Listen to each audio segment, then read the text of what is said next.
Wah, ini apa ini? Ya, aku rekam. Ya. Malam ini saya akan menyampaikan materi tentang rasa bersalah dan pertobatan. Kita mulai dari sini. Apa sih tujuan pembahasan kita pada malam hari ini ya? Tujuannya itu satu, mau menjelaskan apa kehendak Allah berkaitan dengan dosa dan kesalahan.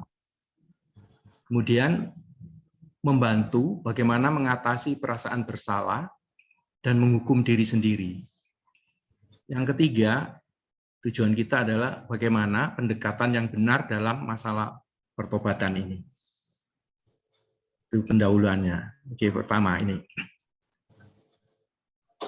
Allah itu menghendaki kita hidup dengan benar. Itu dikatakan oleh Rasul Paulus pada umat di Roma, ya. Dikatakan begini, sebab kerajaan Allah bukanlah soal makanan dan minuman, tetapi soal kebenaran, damai sejahtera, dan sukacita oleh Roh Kudus. Karena barang siapa melayani Kristus dengan cara ini, dia berkenan pada Allah dan dihormati oleh manusia. Nah, dari ayat ini kita tahu bahwa Allah itu menghendaki agar hidup kita itu damai sejahtera dan sukacita oleh Roh Kudus. Nah, damai sejahtera dan sukacita oleh Roh Kudus ini hanya bisa kita capai kalau hidup kita itu dalam kebenaran. Gitu ya. Kemudian yang kedua, Tuhan itu minta supaya kita itu setia pada perintahnya. Nah, Mother Teresa itu punya satu quote, kata-kata yang bagus ya. Jadi, God has not called me to be successful, He called me to be faithful. Jadi,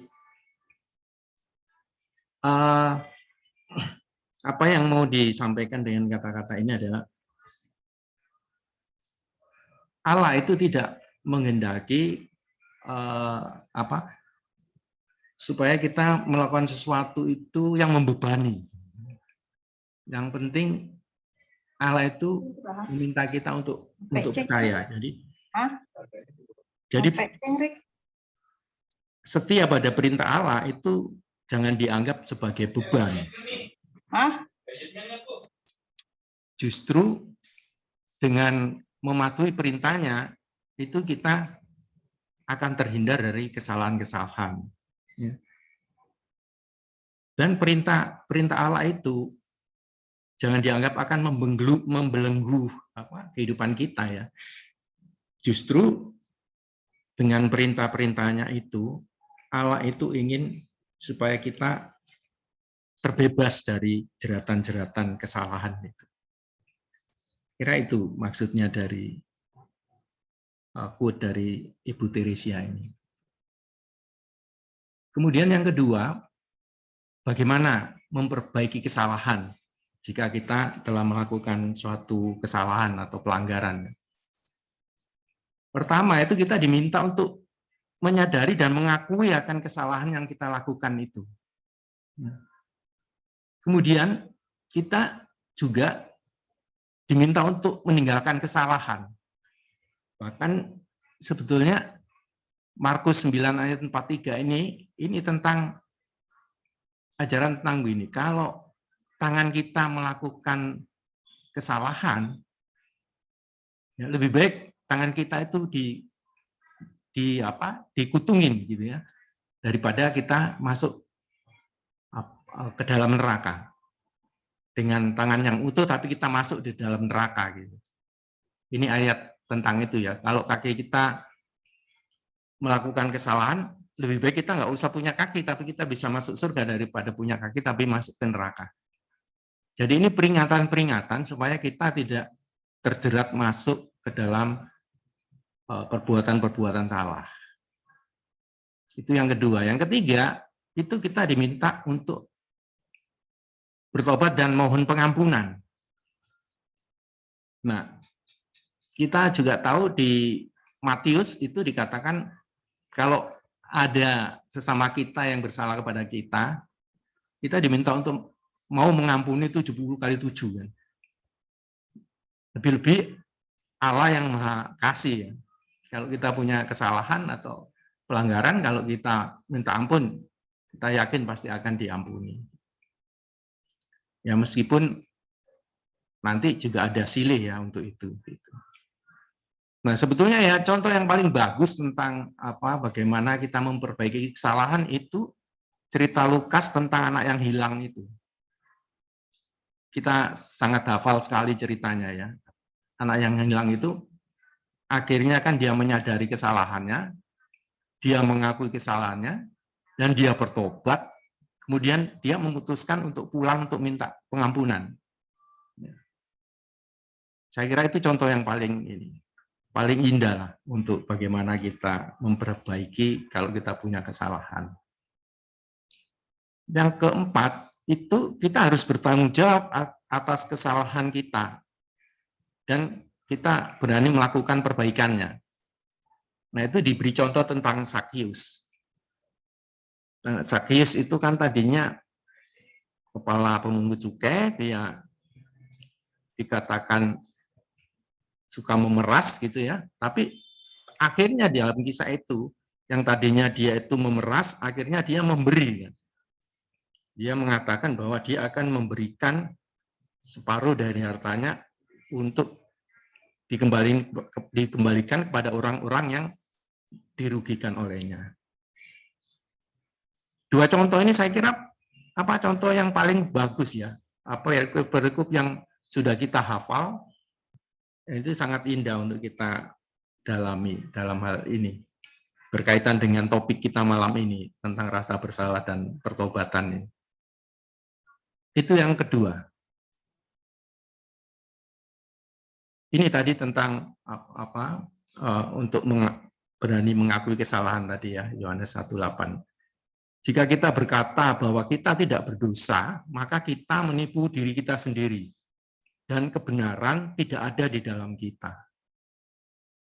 Jika kita mengaku dosa, maka Ia, maksudnya Allah, adalah setia dan adil sehingga Ia akan mengampuni segala dosa kita dan menyucikan kita dari segala kejahatan.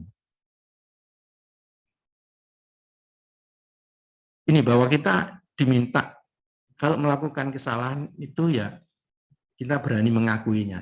Karena dikatakan kalau kita merasa nggak berdosa karena melakukan kesalahan, itu kita menipu diri kita sendiri dan kebenaran tidak ada di dalam kita. Itu Yohanes. Nah ini tadi yang contoh dari perikop anak yang hilang tadi. Tuhan menghendaki kita menyesali dosa-dosa kita, tapi tidak untuk menyalahkan diri sendiri. Karena kalau menyalahkan diri sendiri, orang itu justru fokusnya bukan pada mencari pemecahan terhadap kesalahan yang dia lakukan, tapi malah justru terpusat pada dirinya sendiri. Dia ya, nanti yang bisa menimbulkan depresi dan sebagainya itu.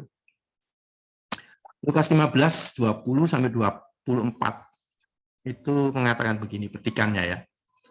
Maka bangkitlah ia dan pergi kepada bapaknya. Ketika ia masih jauh, ayahnya telah melihatnya, lalu tergeraklah hatinya oleh belas kasihan. Ayahnya itu berlari mendapatkan dia, lalu merangkul dan mencium dia. Kata anak itu kepadanya, Bapak, aku telah berdosa terhadap surga dan terhadap Bapa. Aku tidak layak lagi disebut anak Bapa. Nah, ini kan dia mau mengakui kesalahannya dan dia bertobat dan dia mohon ampun. Kita tahu kisah selanjutnya ya. Dalam bayangannya dia pasti dan harapannya dia balik itu diakui sebagai budak ayahnya aja dia sudah bersyukur. Tapi kan ternyata dia tetap diangkat martabatnya dikembalikan lagi sebagai anak. Kira itu contohnya. Nah, sekarang bagaimana sikap kita terhadap dua hal ini kalau kita melakukan kesalahannya? Penyesalan atau menyalahkan diri sendiri. Rasul Paulus pada umat di Korintus itu mengingatkan demikian. Antara duka cita karena Allah dan duka cita karena dunia ini ya. Namun sekarang aku bersuka cita bukan karena kamu telah berduka cita, melainkan karena duka citamu membuat kamu bertobat. Sebab duka citamu itu adalah menurut kehendak Allah. Sebab duka cita menurut kehendak Allah itu menghasilkan pertobatan yang membawa keselamatan dan yang tidak akan disesalkan. Tetapi duka cita dari dunia ini mendatangkan kematian. Nah, ini maksudnya Paulus itu bersuka cita bukan karena orang-orang Korintus itu mengalami penderitaan gitu, tapi ya mereka memang menderita, tapi mereka menderita itu karena mereka ingin mematuhi kehendak dan perintah-perintah Allah. Nah, itu yang membuat sukacita karena duka cita yang demikian ini yang akan membawa keselamatan. Maksudnya seperti itu. Nah, ini ada satu contoh kita tentang Yudas dan Yudas Iskariot ini ya dengan Rasul Petrus. Kedua orang ini sebetulnya melakukan kesalahan ya. Kesalahan yang membuat perasaan mereka itu sama-sama merasa bersalah gitu. Tapi hasilnya beda karena apa? Karena penyikapannya. Ya. Yudas itu dia menyalahkan dirinya sendiri, sehingga dia tidak berusaha untuk mencari jalan keluar dari apa yang dia lakukan, yang dia anggap salah itu. Ya, karena dia menyerahkan Tuhan Yesus pada imam-imam kepala dan orang-orang Farisi itu. Dia menyesal, kemudian dia mau kembalikan uangnya itu kan. Dia katakan dia menyesal karena telah menyerahkan darah orang yang tidak bersalah.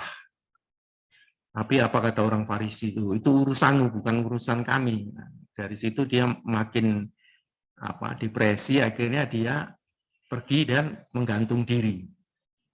Nah, bedanya dengan Petrus, oke, dia menyadari bahwa dia salah, tapi dia mencoba tidak fokus pada dirinya sendiri, tapi dia fokus pada apa yang kesalahan yang dia lakukan, sehingga dia mencoba untuk mencari jalan keluarnya. Ya, dia kembali pada komunitasnya, karena di komunitas itu dia akan mendapatkan penguatan dan jalan keluar, dan rasa bersalahnya itu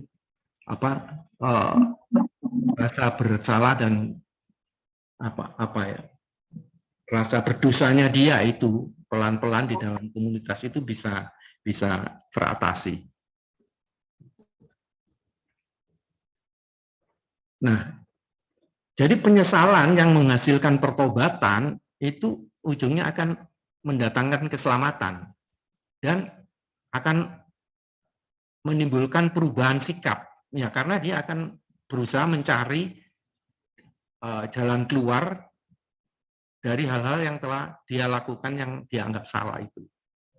Tapi kalau menyalahkan diri sendiri, nah dia jadi terfokus pada dirinya sendiri, dia tidak terfokus pada masalahnya, sehingga menimbulkan rasa benci pada diri sendiri, menolak diri sendiri, kurang pede, depresi, terus kasihan pada diri sendiri, sehingga semuanya itu membuat dia tidak mampu untuk melayani sesama. Jadi terkungkung pada dirinya sendiri dia, pada rasa bersalahnya itu.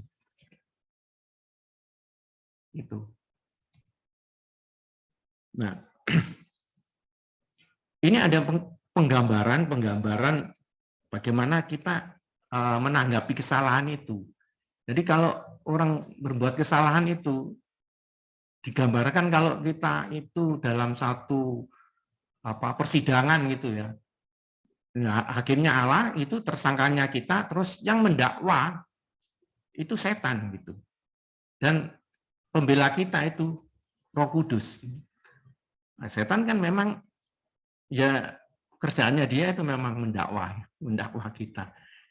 Nah, pembela kita itu Roh Kudus. Kalau kita tidak bekerja sama dengan Roh Kudus, dengan rahmat Allah, ya, nah itu akan membuat kita ke dalam penyesalan gitu loh. Oh, ini salah ketik ini ya. Setan membawa penghubungan, Roh Kudus membawa keselamatan. Itu maksudnya keselamatan ini. Iya, membawa penyesalan, yang penyesalan itu akhirnya membuat kita bertobat dan selamat gitu. Karena Tuhan ingin kita bertobat. Jadi rupanya untuk bertobat itu, menurut saya dari pengajaran ini, pertobatan itu ternyata ya butuh rahmat. Gitu. Untuk mau mengakui bahwa kita telah melakukan kesalahan, itu kita memang harus bekerja sama dengan Roh Kudus. Makanya saya pikir begini, menurut saya, kalau kita jauh dari Tuhan gitu loh, kalau hidup kita jauh dari Tuhan, jarang kita itu kalau melakukan kesalahan terus mau mengakui kesalahannya itu akan sangat sulit.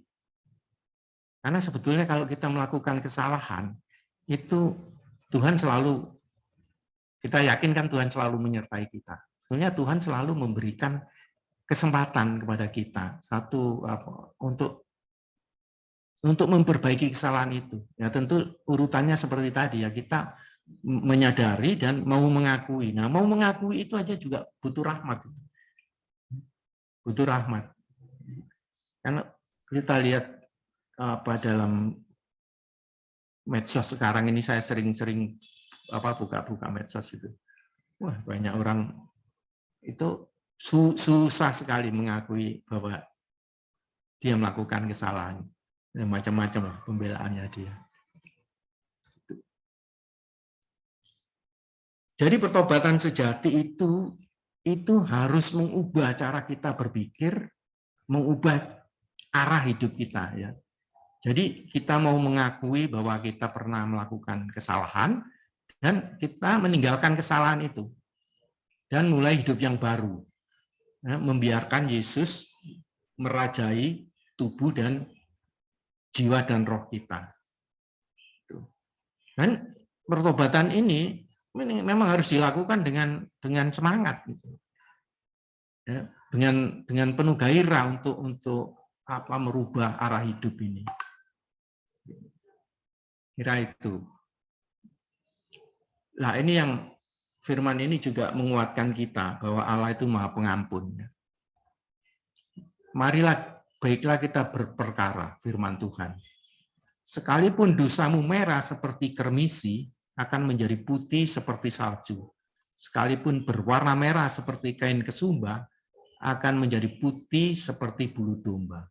Itu akhirnya, kalau kita memang mau bertobat dengan benar. Nah, ini pendekatan yang benar terhadap permasalahan. Itu hidup dalam kebenaran. Seperti yang tadi ya, jadi ini semacam kesimpulan dari yang kita bicarakan tadi. Hidup dalam kebenaran itu nggak ditawar-tawar, berarti memang tidak ada dosa, sehingga tidak ada perasaan bersalah. Maksudnya itu, kalau kita tidak ada dosa itu maksudnya kalau kita melakukan kesalahan, ya kita harus berani memperbaiki diri tadi itu.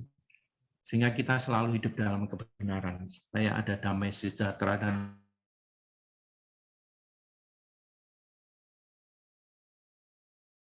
ampunan, berani mengakui kesalahan tadi. Nah, ini memang di sini diperlukan kerjasama kita dengan rahmat Allah. Tapi kita juga diminta jangan terlalu kritis ya. Ya kan hampir setiap hari kita juga melakukan kesalahan-kesalahan ya. Tapi kan itu kan kesalahan-kesalahan kecil ya, tidak terlalu dampaknya tidak terlalu dalam gitu. Kalau kesalahan-kesalahan yang kecil ya itu nggak usah terlalu dipikirkan mendalam begitulah. Nah, jangan juga jatuh dalam penghakiman diri seperti tadi ya. Kalau kita jatuh dalam penghakiman diri, kita nggak fokus pada penyelesaian masalahnya. Gitu. Nah ini, kalau kita punya perasaan bersalah, ya ini mungkin sampai sekarang kita punya memendam rasa bersalah yang sudah lama gitu ya. Kita pernah melakukan kesalahan dan itu kita pendam terus sampai sekarang itu. Kalau ada hal semacam itu, kita diminta untuk kembali mengingat kejadian itu, kesalahannya seperti apa, dan kita mencoba mencari jalan keluar dari kesalahan itu ya. Dan harapannya kita bisa supaya kita tidak jatuh dalam penghakiman diri tadi itu, maka kita membereskan kesalahan itu dengan jalan kita lakukan dengan sakramen tobat. Jadi itulah pendekatan terhadap permasalahan kalau ada di dalam diri kita. Nah, di dalam kehidupan kita berelasi di dalam CFC, kita diminta untuk berlaku satu sama lain dengan baik. Ya, diharapkan kita tidak membuat kesalahan lah satu dengan yang lain. Dalam berelasi, berhubungan, dan berbicara satu sama lain, hendaknya kita pembicaraan kita itu terus terang gitu.